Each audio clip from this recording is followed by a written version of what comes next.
A moderate magnitude 3.6 earthquake hit 37 kilometers, 23 miles, away from Wellington, New Zealand, in the late afternoon of Thursday, June 5, 2025 at 6:14 p.m. local time, GMT+12. The quake had a very shallow depth of 21 kilometers, 13 miles, and was reported felt by some people near the epicenter. First to report, GeoNet, NZ. After 2 minutes. The earthquake occurred 1 day 19 hours after a magnitude 3.6 earthquake had hit on Tuesday, June 3, 2025, at 11:41 p.m. GMT+12 local time, in 68 kilometers, 42 miles, distance to the north. Data source from Volcano Discovery.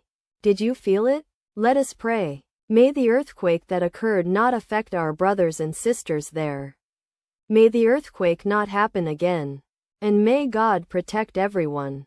Amen.